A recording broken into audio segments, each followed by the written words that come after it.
Have a few minutes? You won't believe what you can do with it. Open a Regions checking account online in as little as 5 minutes. Then enjoy award-winning service and banking tools and tech that help you live in the moment. Learn more at regions.com/live-in-the-moment. Regions Bank, member FDIC.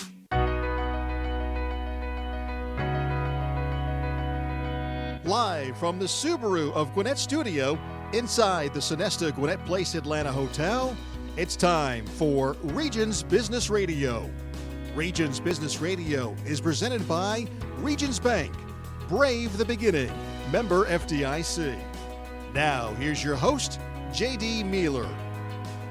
And thank you, Mike Salmon. Welcome to Regions Business Radio. I love every episode we get to do and the people that we get to interact with. I'm really excited about today with my new friend Jason Moss with the Georgia Manufacturing Alliance. I'm going to introduce him momentarily. But as usual, let me kick it off with just some opening thoughts and comments. And as we record this, we're heading into the summer of 2022. There is a lot going on in the world. There's a lot going on in business. In regards to banking, I was looking at a proposal that we put out just earlier this week for a line of credit, and I knew that prime had been increased because the Fed funds rate had been increased by 50 basis points.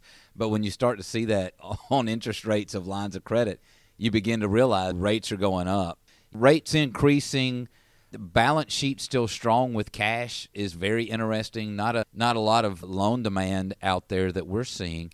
And then, too, with consolidation in the banking world, we see a lot of customers, a lot of clients, a lot of prospects out there that are rightfully, I think, remaining steadfast in their banking relationship. But I'd be remiss if I didn't say, if something is a little off in your banking relationship or if something's changed and you need another look, then call my team at Regions. You can reach me at 770-503-2020.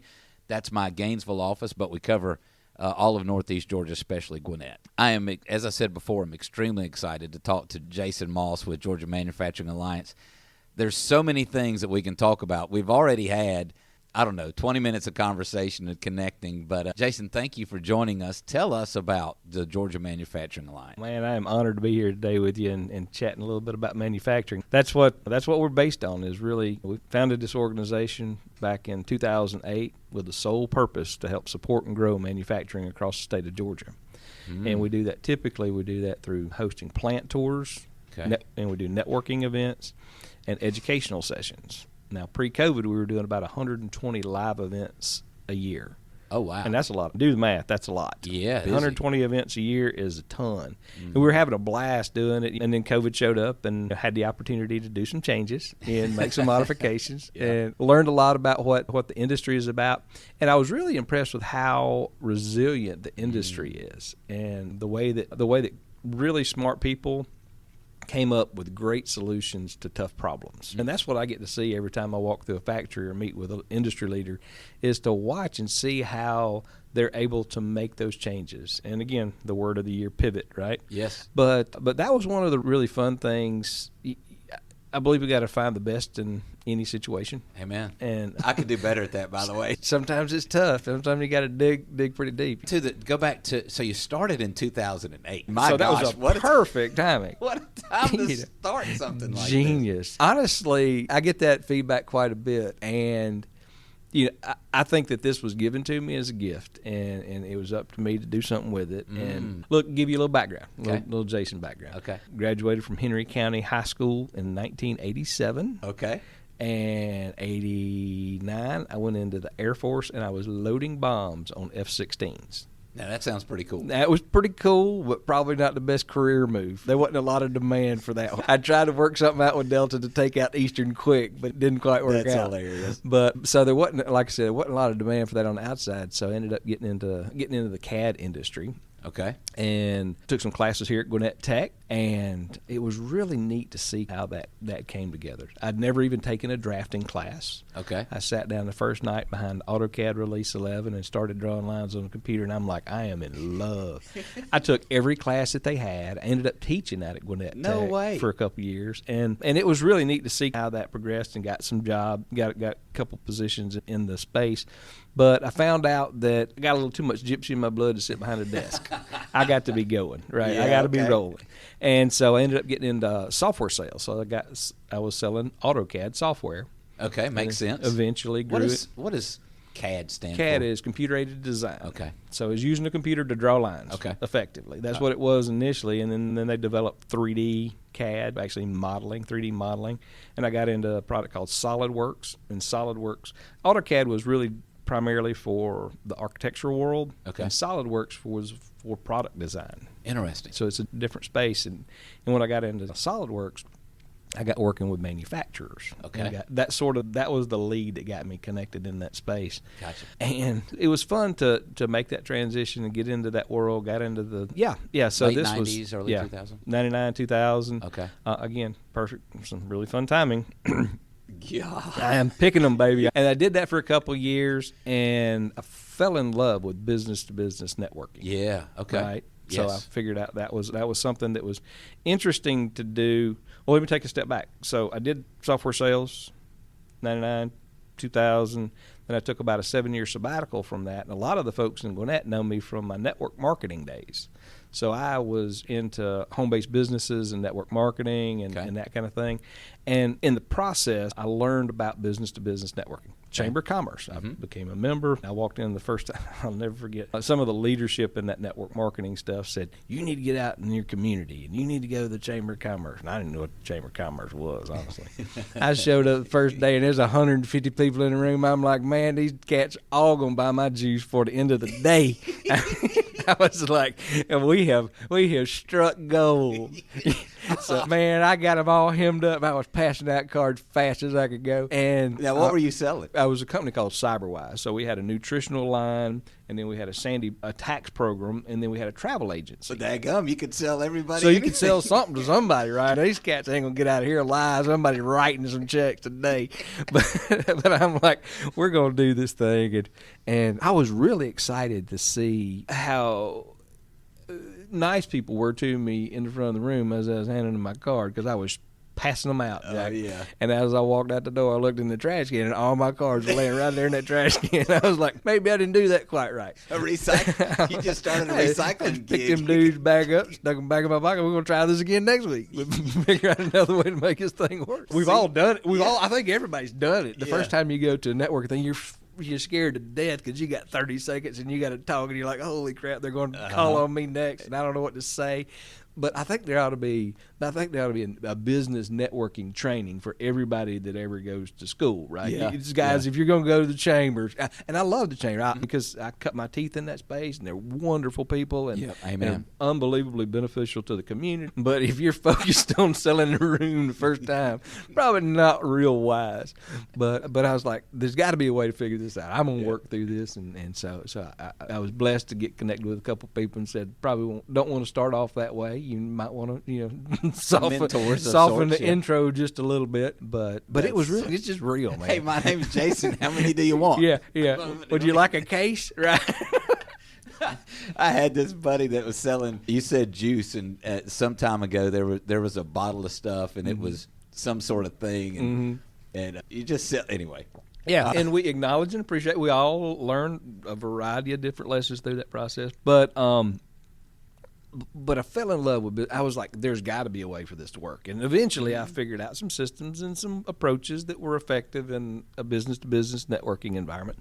But I really fell in love with the community, the manufacturing, the networking environment, PowerCore, BNI, Networking Works. If it was networking in Gwinnett County, I did it. I'm like, I'm going to figure this out. Okay. And so I took I went to, because you can go to 30 of them a month and never touch the same one twice in Gwinnett County, especially during that time.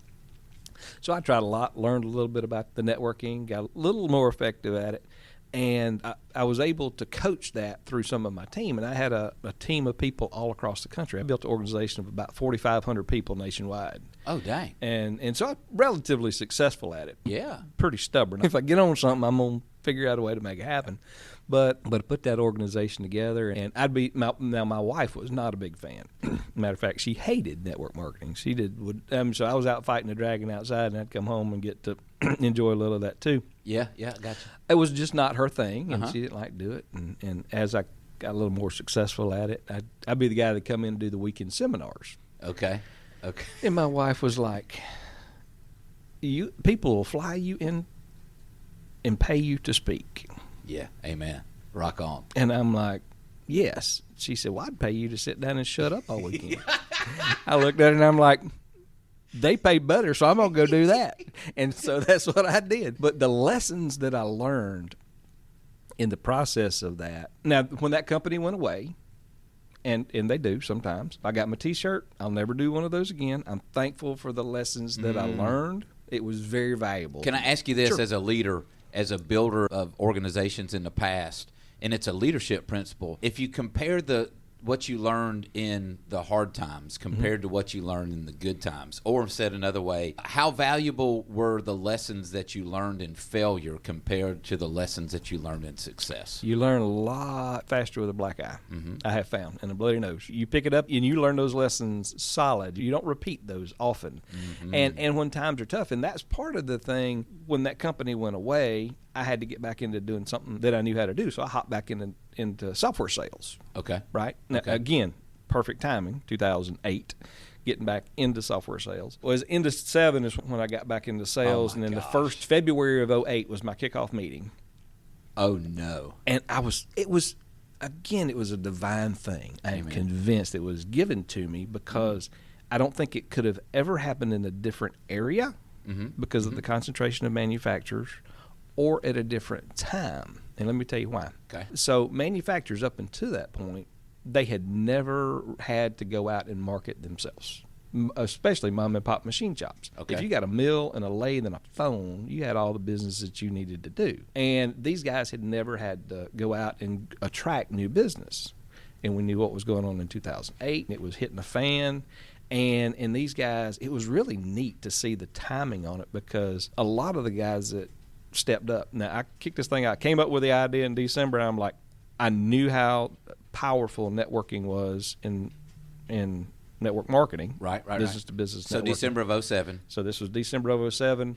February, I started my first calls in January of 08. In February of 08, we had our first meeting. We had 16 people, hotel just right up the road in a conference room. And I gathered these folks together. Now, there was a lot of machine shops that I had worked with in the past. Right, okay. And so I invited these guys in. Now, there was 12 machine shop owners in the Gwinnett area that all knew of each other. Most of them had never been in the same room with each other. And they all saw, it was competition. Yeah. Covering. It was wall to wall. And I had everybody announce themselves. Okay. And it was really weird because the tension was so thick you could cut it with a knife. Because they knew of each other. They were competitors. Right. Yeah. They're like, why am I in this room with my competitor? And I'm trying to grow my business and make connections. Tension was so so thick in that room you could cut it with a knife. So I did. I sliced it up and handed everybody a piece. I said, listen, guys, of course, we got to talk through this. Let me explain. I believe that, and at the time it was interesting as we were going through the conversation, I said, I believe that we're headed to some tough times, or could be, economically. Yep. Who in here has exactly the same equipment? Y'all know each other. Y'all know what y'all are capable of. Who in here's got exactly the same equipment? Nobody. Yeah. I said, even if you did, who in here has the same knowledge and experience in industry? Yep. Nobody. I said, now, has there ever been any time that you had machines sitting idle where they weren't making money and you needed some additional work? All of them shaking their head. Yep. And has there ever been any time that you had more work than you could do? Yep. And you're pushing up a deadline? Right? I said, now trust me, I don't know, if we work together, I believe that we'll be able to put together a community that will be able to support each other through some tough times, and all of us will be able to take on bigger projects than any one of us would have taken on independently.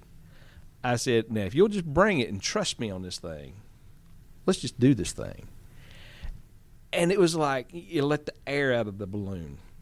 Right, in the room. And everybody was just like, and then they got comfortable. And now they did get into the pizza and the beer, which helped.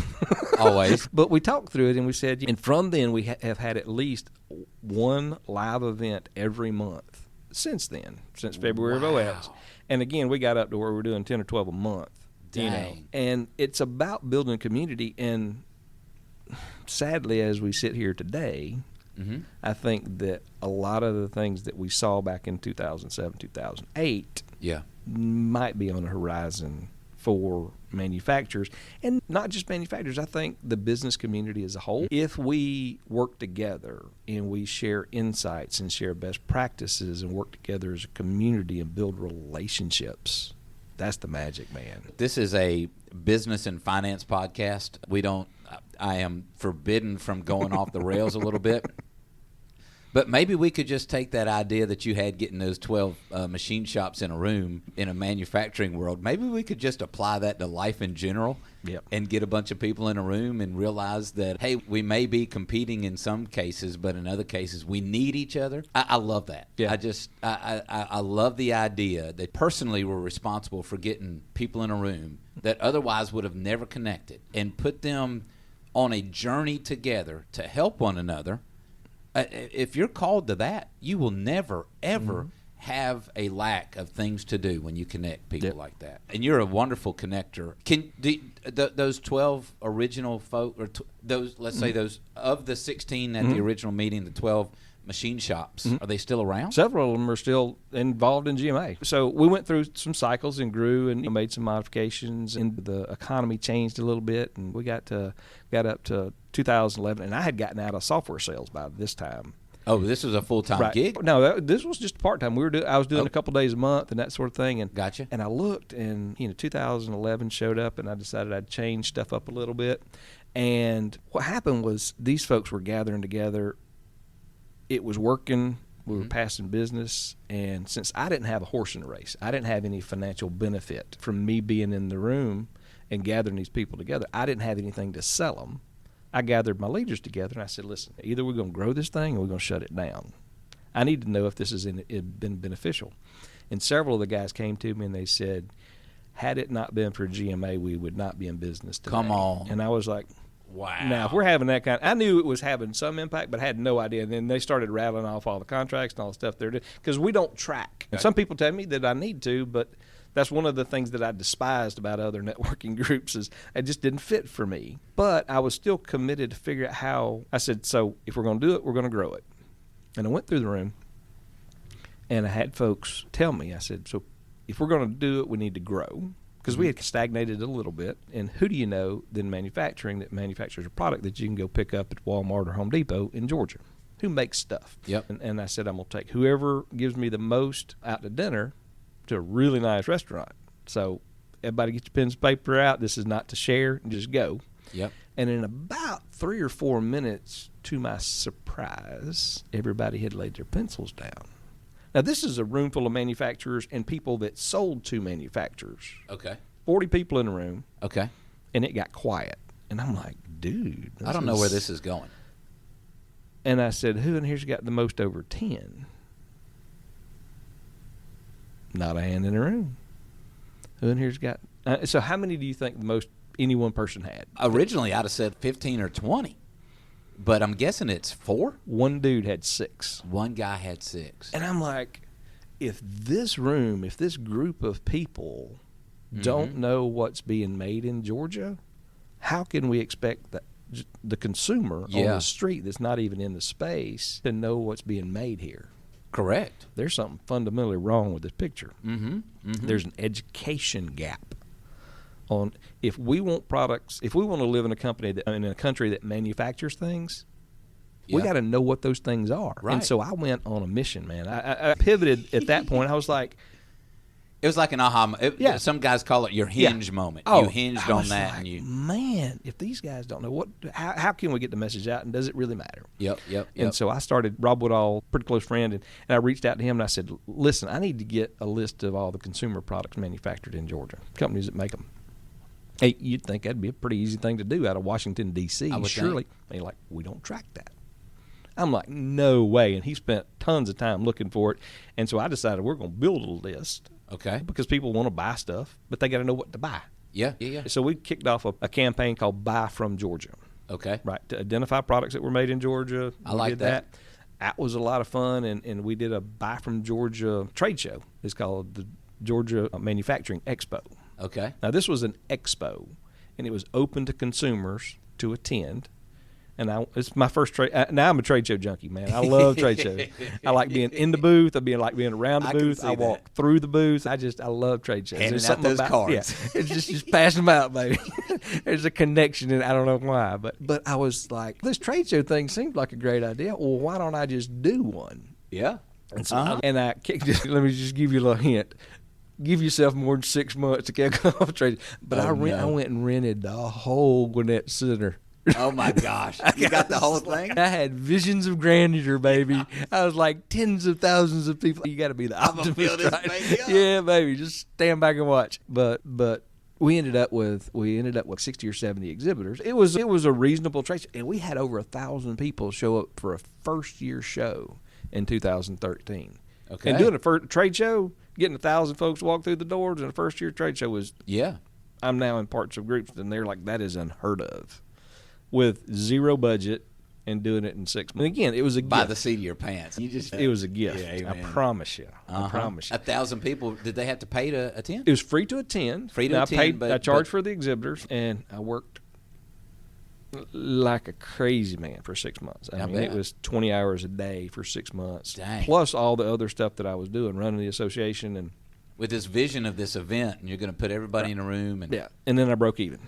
And I worked, it was insane.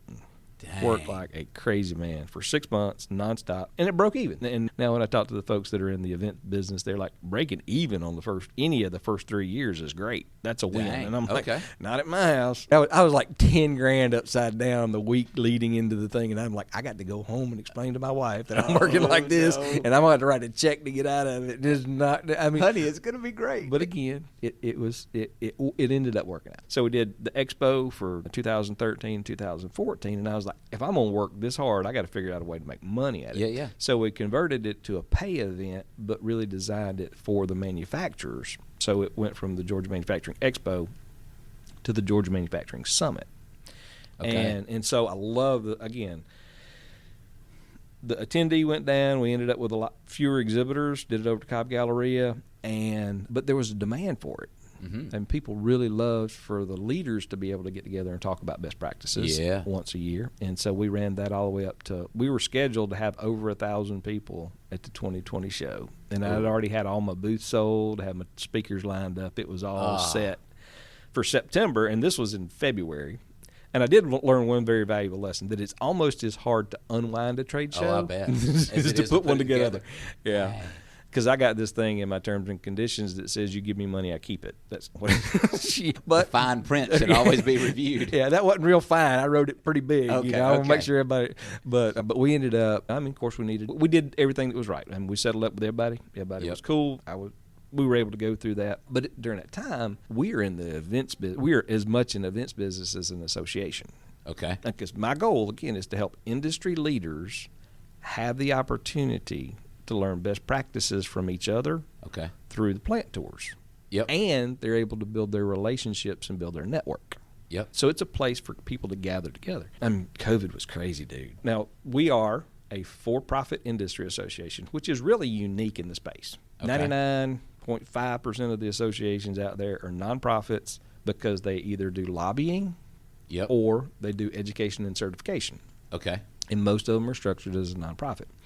I chose not to go to that route. Actually, I ended up having to go to several attorneys and accountants, and I'm like, is there a law out there somewhere that says that an association's got to be a got to be a nonprofit? Because I didn't know of any that weren't. Mm-hmm. I'm like, surely there's like a regulation out there somewhere, and everybody was like, no, everybody just chooses to, and I'm like, I don't know that I've ever joined an association for the wonderful tax benefit that I get off my $500 membership. Yeah. Right. Now, we have a nonprofit called Vote With Your Wallet. Okay. Which is educational about consumer products made in Georgia. I like that. But I learned how tough that was to do a nonprofit, because you got to track every penny back to everybody, and I'm not an accountant, and I don't want to go to jail. So I was like, we're not going to make this a nonprofit. We're going to keep this as a for-profit, S Corp. Okay. And that way it's nice and clean, because we don't have an agenda other than helping support and grow manufacturing in the state of Georgia, making connections.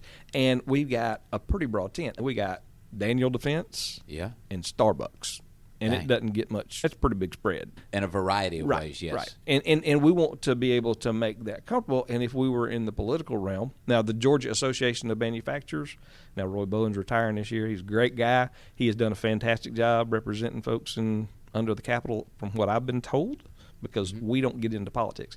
And we've had to keep a kind of arm's length distance from the Georgia Association of Manufacturers because people by default think that I'm either with the government or associated with it because of what we do. So I got to make sure that we're nice and clean on that, and so people understand that our goal is to make sure that we're making those connections. But yeah, man, it was really neat to see how people responded to COVID. Now, circle back around to the COVID thing. Tell me about that. Man, I was getting phone calls. We were killing it. The summit was rocking. Everything was lined up. Had our schedule full. We were booking out a full quarter in advance. Everything we put on the calendar was selling out. I mean, we were putting 40 to 50 people in every event, and as soon as I put it on the website, it would sell out. And it was fun. So the show was scheduled for the fall. Right. So the show was scheduled for the fall, and we had a whole year lined up, and it was really tough time going from an events business to doing the business of an association and supporting the community. I mean, we always did that as well, but the thing was, we weren't able to do events. Yeah. So the day that we had to shut down and it was turned off, people were calling me all hours of the night and day, 3 or 4 o'clock in the morning. I bet saying, they were. Jason, are we essential? Are we essential? And I was like, because remember they did the essential business, everybody but the essential businesses. And so I had known Governor Brian Kemp when he was Secretary of State. Yep. Not like we were golfing buddies or anything, but I knew Brian beforehand, and we had talked several times, and I called him up, and I was like, so, Brian, just so you know, not that I got anything in this deal, but people are calling me and asking me, what do I need to tell them? He was like, we're not shutting any manufacturer down in Georgia. Wow. And so these cats were calling me, Yep. and I was saying, keep going, keep the lights on, keep the machines turning. Yep. And I don't think you're gonna have any problem. But through the time, really through the toughest part of the piece, and I called Brian. And I was like, listen, now some people may or may not call me essential or not, but I said, just so you know, I've started a podcast called Manufacturing News Network. And the only reason that I started that was so that I could plant the flag that I was a media entity and that I was essential. I said, just so you know, I set this up. Make sure Staying connected. And he was like, you're cool. You're good to go. Because he knew because to reaching the community. Oh, yeah. And so people were calling. They were freaking out. And I ended up spending several months. We ended up doing 2-a-day Zoom calls for the first 3 weeks. I mean, and packing them out because everybody was like, well, what's this? Where can I get gloves? Where can I get masks? Am I essential? Can I get shut down? What's the legal piece of it? How are we going to get paid? And I'm like, and I was bringing on lawyers and accountants and anybody that we could. So if we ever have another pandemic that nobody knows about, we can plug them into that series of Zoom calls, and it will tell them exactly how they can walk through it because we recorded all of those. So we've got a library of this thing. Yeah. But we were working it was insane because we were running podcasts and we were doing interviews and we were bringing everybody that we could find to share accurate information. But it was cheerleader and coach and counselor. All at the same time. All from through one call to the next. And the phone was just blowing up. I know. And part of our revenue comes from doing live meetings. And you can't really charge for a Zoom call. I tried. It didn't work. Yeah. I was not trying to be a jerk, but I was like, listen, guys, I want to serve you, but I also got to keep the lights on because that was before PPP. Yeah, I bring value. Yeah, you bring value. And help me figure out how to do this. And several people came to me and they were like, don't charge for that. We'll take care of you. And we've got some great support over the years that have filled in the gaps. And it's been a blessing to be able to serve that way when people are in such turmoil. Yeah, there's got to be a rudder, calming spirit somewhere in space. And it was a challenge. I love a challenge. I wouldn't have guessed. I like playing in a new space. But during that time, of course, we pivoted. I had 4 full-time employees. I had 1,200 square feet. We were rocking it, man. I was looking on bringing 2 or 3 more people on. And we were growing, and we were looking to franchise this out throughout the nation because there's nothing else like this in the country. And so that was the vision that I saw. And it was moving that way. We had several invitations for people from states for us to come in and give them the model. Oh, cool. Yeah. But that wasn't meant to be. Yeah. And I'm cool with that, right? Yeah. I mean, I'm like, maybe pump the brakes on that. What do we need to do? And so I had been working on this book called Manufacturing Success in Georgia. And it gave me not a lot of time, but a little time to focus on finishing it up. Okay. There's a whole story behind it. We could do 2 hours on the book because Cliff Notes, I had an assistant. This company came to me and they said, we want you to do a book. Okay. Because we know that you're a point person in Georgia to put this thing together, and we'll take care of all the stuff. We'll get an author. It'll be a revenue source for GMA. And this is what these guys have done for 32 years. I checked all their references. I did all the due diligence and looked at them. These clean, talked to a ton of folks that they recommended and some that they didn't, that had used their services, and everybody. It was just like a perfect thing. And I wanted to write a book, and I'm not a writer, and I'm like, it's probably good as ever. And my assistant said, absolutely not. This is going to distract you from what you're doing. Is that why there's so many pictures in this book? It is an illustrated guide. So one of my biggest cheerleaders, Charlie Post, love the guy. One of the best dudes on the planet. He was a history major and a journalism. Okay. Journalism, and was in manufacturing. And he was one of my first guys in GMA, and he just loved what we did. He literally, along with a lot of the other guys, had never got up in front of the room and said what they do for a living in the manufacturing space. So the first 2 years when we kicked this thing off, we were teaching elevator pitches for 2 years. And these guys were literally shaking, reading their name and their company off a piece of paper. Yeah, but they could run a freaking machine, though, boy. But after that, you give them the mic, and they wouldn't shut up for 30 minutes. So eventually they grew into, and that's one of the things Charlie benefited and said he most loved about it. But Charlie said, I told him about it, and he said, I'm all over it. He said, we co-write it. I said, would you like to co-write it? Because I wasn't going to take it on because I'm not a writer. Okay. And I said, Charlie, would you be interested? And he's done. We're in. Sweet. Whatever we got to do. So he was going to be my co-writer. We'd already laid out all the stuff. And this was in 19. And right after we signed the contract, Charlie got diagnosed with cancer. Oh, Charlie. And then he passed. Oh, my goodness. And it was really tough because he was probably one of my best cheerleaders ever in GMA. Just a loving dude. He was top shelf. One of a kind. And sometimes you need a pat on the back. And he was always there for that. Yeah. But he was like, man, we're all over this thing. And it gave him something to do in those next 6 months. It gave him some energy. It gave him some vision. When he was sick, when he was down. So because he never gave up. Cancer took him, but he didn't lay down for it. So this... And yeah. And so we were going through this thing, and so the book went away. Charlie was like, when Charlie passed, I was like, I don't know what we're going to do. And after he passed, we had COVID and all this other stuff kicking, and I had put it on park. Now this company said that what they're going to do is they're going to go out and they were going to get sponsors for the book, and so that the companies could have an inclusion in the book to tell their history, which makes sense. That's logical. I got you. And I had never partnered with another company. I had never shared GMA. I'd never shared. I still don't. We don't share emails, phone numbers, contact information. We don't give anybody any list. And there's a directory online, and they post their information if they want it public. But I introduced them to a handful of folks that I thought would be a good fit. Yep. They went out and sold hundreds of thousands of dollars worth of ads. And February 12th, I got a letter in the mail. That company had filed for bankruptcy. Oh. And they had taken all the money and had not produced the book. No. Dude. February 12th of 2020. 2020. What a horrible time. As we were going into the train wreck. And so you get Gulfstream with a big old fat check. And some of the other guys that were excited about the project and committed money to it. I got a letter from Governor Kemp saying this is the greatest thing in the world. You guys ought to be participating in it. And all those endorsements, my credibility was on the line. It was...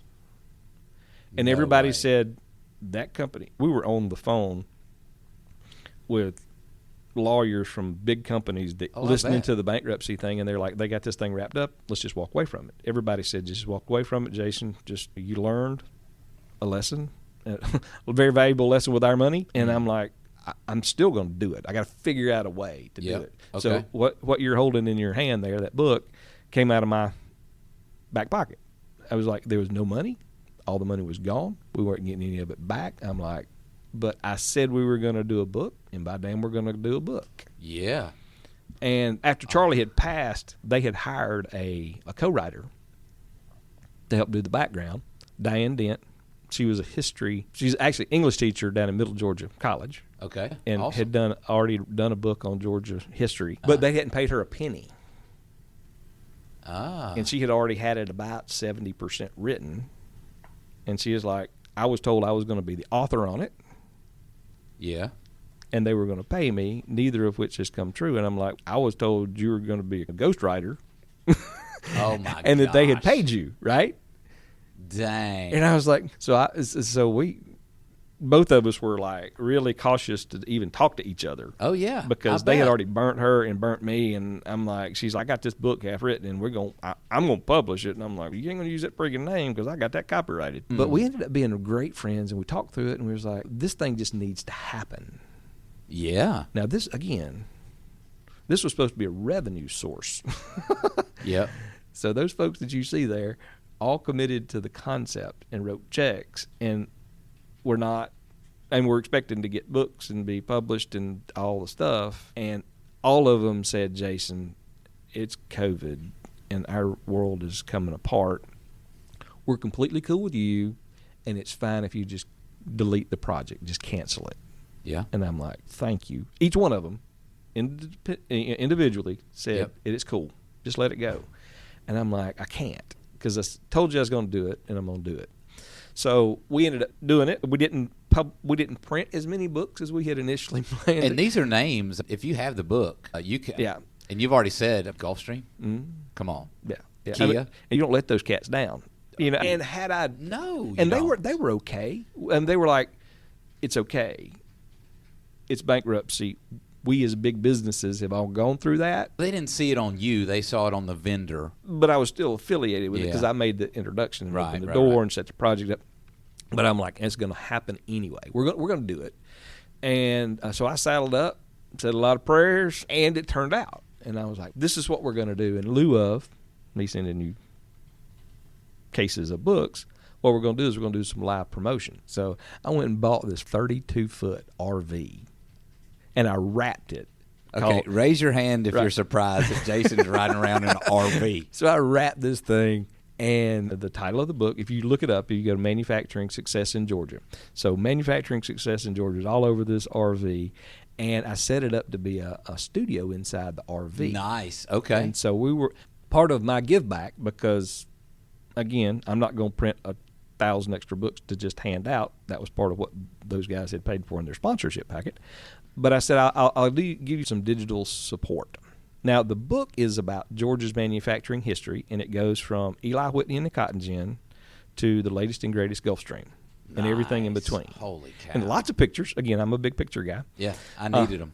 Lots of pictures. And so what we did was we ended up kicking the tour off, and we spent 2 months, June and July of last year, on the road out visiting a lot of the companies that I had listed in the book. And the first place we started at was a company called Lummus. And Lummus is down in Savannah, and they're the world's leader in cotton gin manufacturers, still to this day. So if you've got something on your body that's made of cotton, the odds are that cotton came through a Lummus cotton gin. How you spelling Lummus? Lummis. Okay, all right. And so we kicked the tour off down at Lummus in Savannah, and then we toured all around the state. We ended up seeing some really cool places. One of the places we stopped at that was not in the book, had I known them before we rode Stuckey's, would have been in there. So yeah. Stephanie Stuckey has been. She's really all over LinkedIn. Oh, man, she is just machine. wearing it out. But she wasn't in the book, but while we were out, it just happened to work out that we stopped by her factory and visited with her and learned a little bit about the Stuckey story. It's in central Georgia. Did you get one of those pecan logs? I got too many of them. I grew up on those things, man. Those are wonderful. Those are awesome. But she's doing a great job. Again, telling the story of manufacturing. All of the interviews that I did in the RV, if you go to Manufacturing Success in Georgia, you can see the history, and you go back in and listen to when we went to Kia. I went and sat down, pulled the RV up at Kia's factory, parked out in the parking lot. Stuart Countess came out. We sat down, we interviewed and just shot the breeze for about 15, 20 minutes.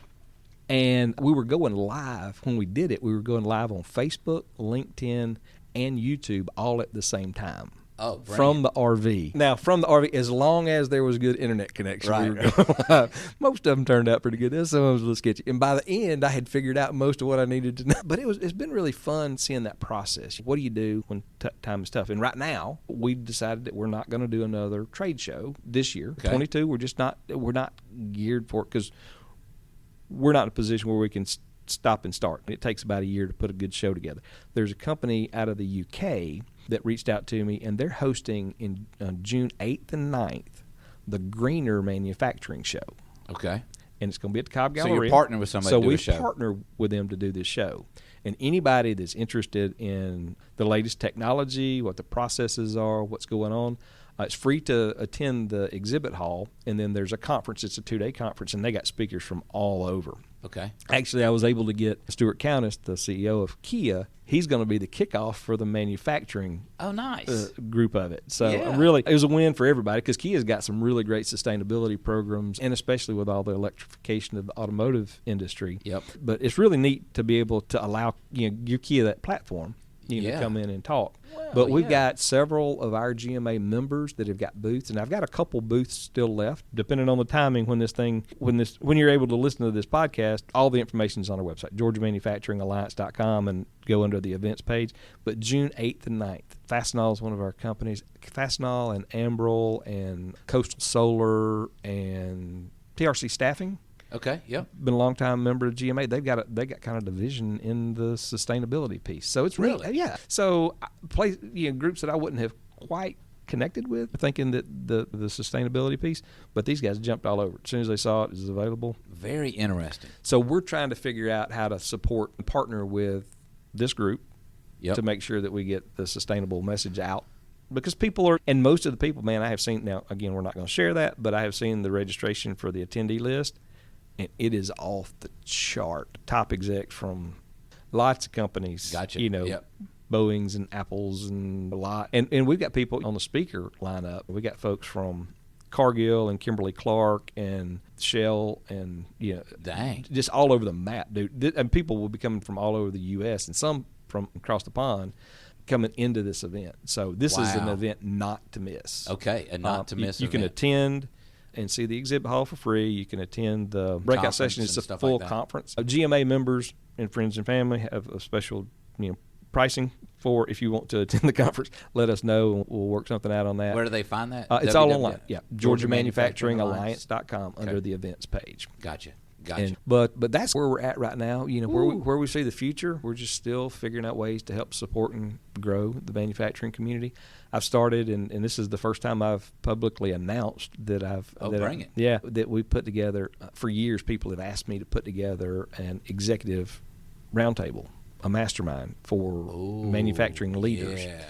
And we beta tested it back last year, did a little 6-month run, handful of guys, again, names of companies that you would be familiar with. Top of the top. Came in and stepped in and sampled it out.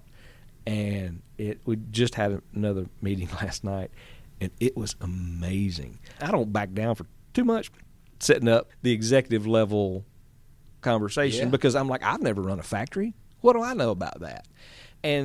But there was so much demand for it over the years that I reached out and I actually hired a coach that coaches influencers on how to put together executive masterminds. Really? So there's talking about niche, man. That's pretty niche. Very This niche. guy is a master, and he sat down with me and he was like, "Listen, it's not about you. It's not about what you bring to the table. You have the opportunity and the platform to allow these other guys. All you do is just moderate. And I love to moderate. I'm pretty good at it, I think. I think so. And so we just pitched it out there. You pitch out a topic and you guide the conversation. In everything you do, it's real.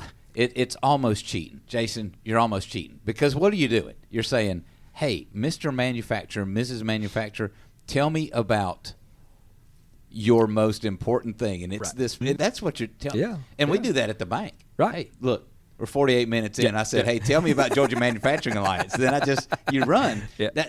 That's what I've learned through my career, where I've only called on businesses. Tell me what's going on in your business. Yep. And then you sit back and you listen. Yep. And that's moderating this mastermind group or whoever it is. Let them talk about what they know, what they've learned, what they're doing, and you just soak it in. You just soak it in. Yeah. These guys, man, what they learn from each other, it is just we're seeing major numbers changing on their bottom line from the conversations that are had in the room. We've helped. There's one that there was a possibility that they were going to be closing down production lines. Oh. A couple thousand people about to be Dang. sent to the house because things weren't working out. I made a few phone calls. Not that now. Again, one of those gifts. I was thankful that I had the opportunity to be in that spot.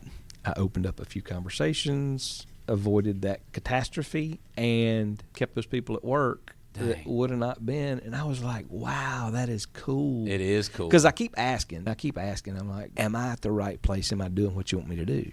Am I using the tools? And it's a pretty good story. sometimes Pretty good you know, validation right there. Sometimes it works out, and that man that shows up at the the registrations on a few things, and I continue to be appreciative of that. Yeah. If you ever start taking for Right. granted, it'll go the other way. Oh man, yeah, and if you ever believe your own press, it definitely goes the other way because I know all this has been a gift, right?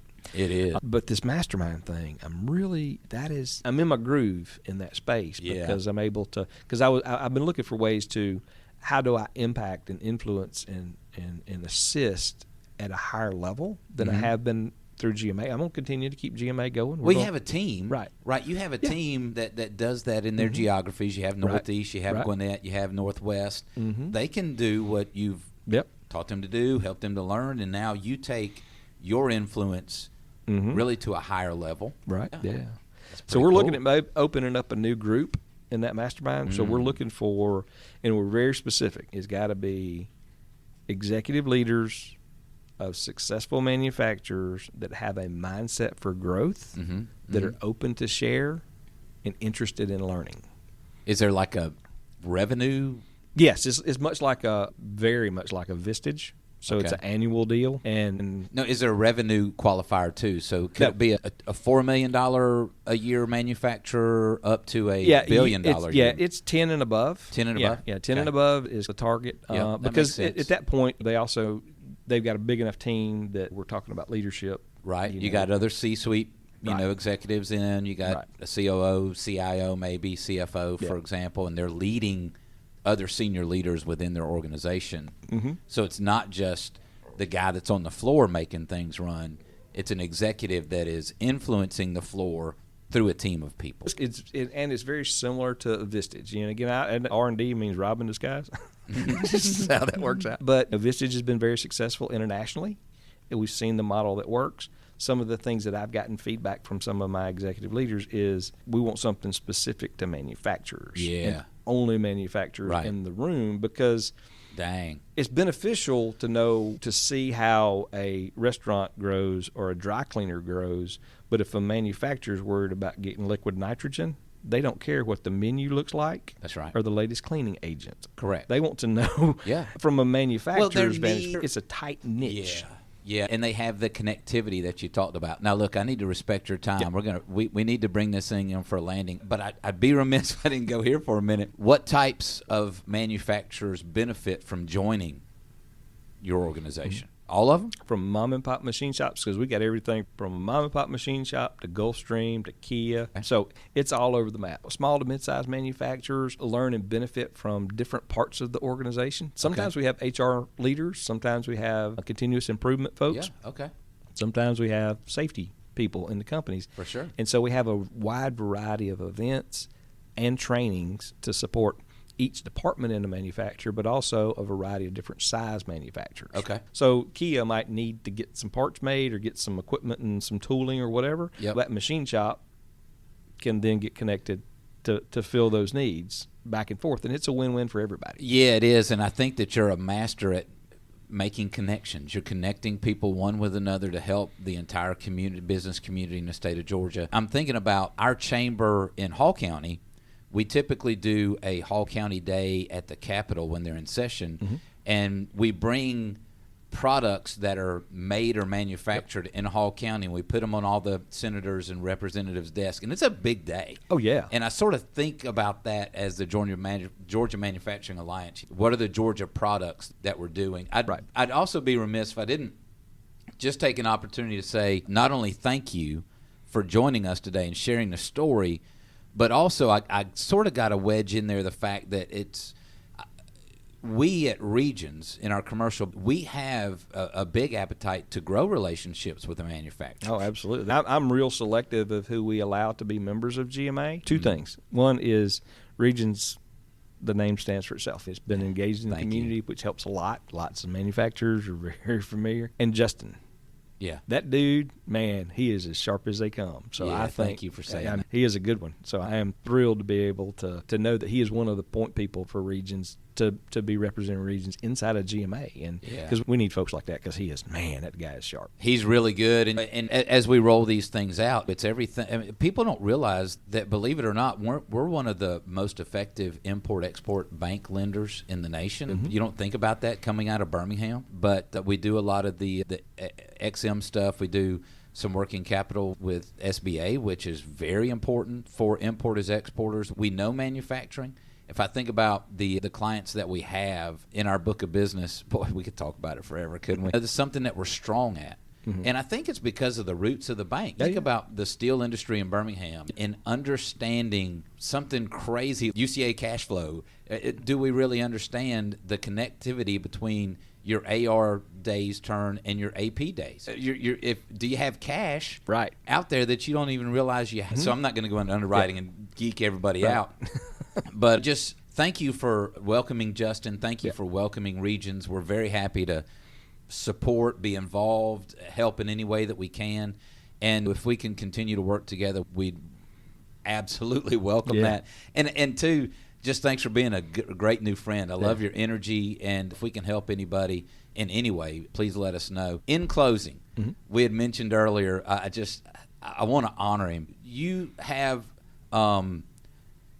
what is it called? Legends of Manufacturing? Yes. During our summit, we created an awards program. We found that babies cry for it, men die for it. Just a little praise and recognition, and the manufacturing community gets overlooked by that a lot. And Partnership with Gwinnett does a good job. But on a statewide level, it's kind of missing, and so we included that in part of our summit. And we didn't recognize the company, but we recognized the people of manufacturing. Right? Yeah. So that's a little different spin on it. And one of my heroes, Mr. Gus Whalen. Yeah. A feather bone. Before I started GMA back in 2008, I went to him and took him to lunch and said, "This is what I'm thinking about doing. What do you recommend?" Yeah. I didn't want to make sure I wasn't running into a hornet's nest. Yeah. But also I knew that there was more that needed to be done in the community, and he embraced me, and he told me, he gave me some suggestions that have played out well over the years, and I'm really thankful. When I think of manufacturing, his picture comes to mind. I mean, he's just as good a guy as there ever was on the planet. I just love Gus. Without a doubt. And after he passed, we presented his wife and his family the Legends of Manufacturing Award. And it was the first one of those we'd ever done. We created that for Gus. So deserving. Yeah, I can remember my young banker days visiting with Gus, and he started the Communiversity up in Gainesville, and I would imagine that his influence is much broader than we know. And I bring him up because he's an example of the people that are involved with your organization. There are people today running companies that will be the legends of manufacturing. I have to. I'm sorry. We see a resurgence of American manufacturing to take on onshoring, bringing manufacturing back into America so we don't have to rely on ships coming across the ocean Absolutely. anymore. We are seeing it today. Every manufacturer that I know has got 10 to 25% labor need above what's there today. Yeah. It will come back. It will come back smarter and more efficient because we're going to have to bring it back through automation. Yes. Because we need to, there's only so many bodies on the planet, and there's sure enough so many bodies in Georgia. Yeah. And we got to make sure that they're doing most effective use of their time. So we're going to be bringing a ton of that back. Amen. It's already coming back. We've already seen, it. the COVID did a great thing for exposing hiccups and weakness in our supply chain. Okay. Yeah, that's fair. So we found it. We get better as a result of it. For and sure. We'll make it better. Yep. Yeah, thank you. What a great new friendship. Jason, we appreciate you personally. We appreciate Georgia Manufacturing Alliance corporately, and enjoyed spending today with you. Thank you so much. Been great, man. I sure appreciate your time. This has been Regions Business Radio. I'm your host, J.D. Mealer. We look forward to having you again with us in the future. And don't forget, go by and see your local Regions branch wherever you are.